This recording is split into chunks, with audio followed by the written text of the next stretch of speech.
So that game did not go as expected tonight between the Barrie Colts and the Kitchener Rangers. Coming into this one, you look at the struggles the Colts have had on specialty teams with the power play and the penalty killing. It's ranked near the bottom in both categories.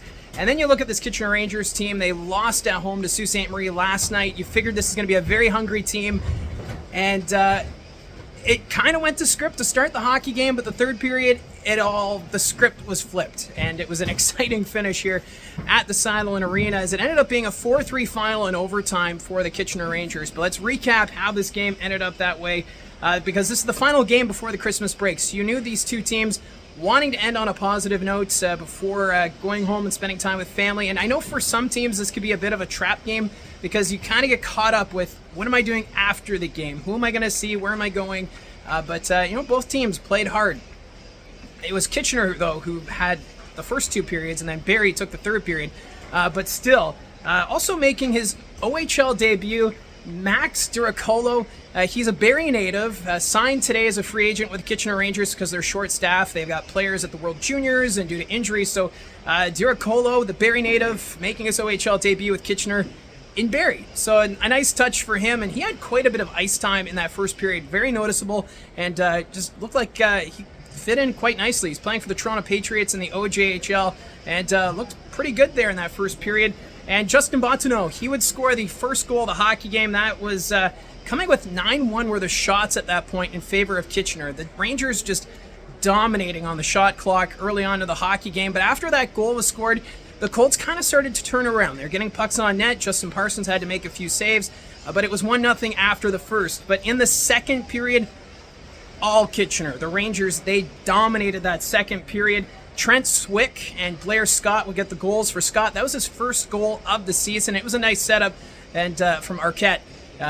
Scott, you could just see how excited he was to find the twine on that one. So it made it 3-0 at that point of the game. And shots in the second period for the Barrie Colts, 3. Only 3 shots that period. I interviewed Ronak Jodwan on the Rogers TV broadcast. You could just tell he was miserable. He didn't want to do the interview, but he got it down to the point. Said the power play for the team is just not good enough. They need to get pucks to the nets. They need to work harder.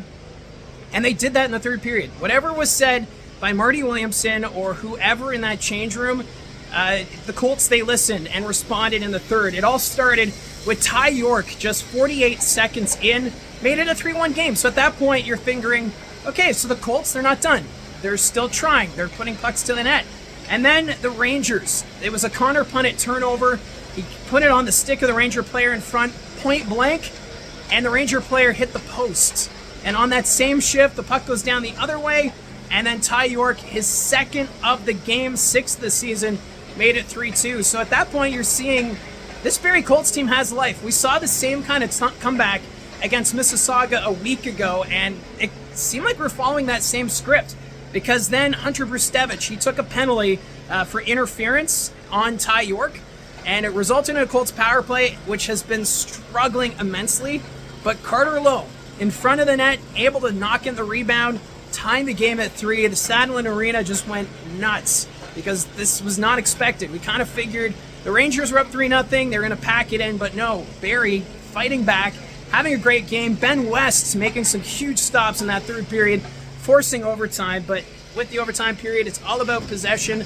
The Rangers won the face-off. Hunter Brustevich did a couple of laps in his own zone before finally setting up Matthew Sopp, skating in, gets it in the corner, and then banks it off Ben West, and it just crosses the line. So a bit of a disappointing finish for the Barrie Colts. However, they were not in this hockey game for those first 2 periods. It was the third period they showed up.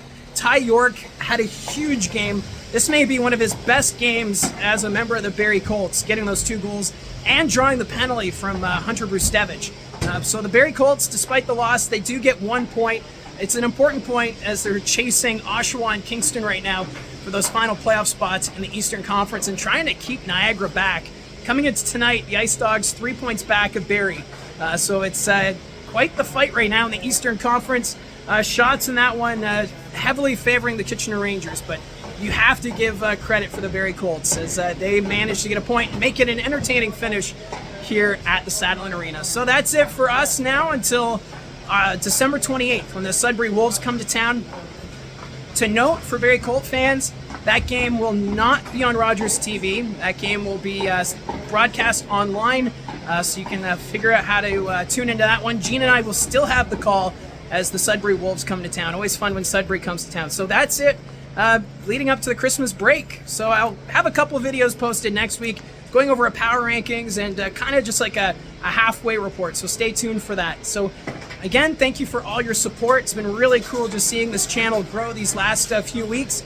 Continue to hit like and subscribe, and we'll see where we go next. I'm also planning a live stream for the OHL trade deadline, so you want to stay tuned for that. That's January 10th.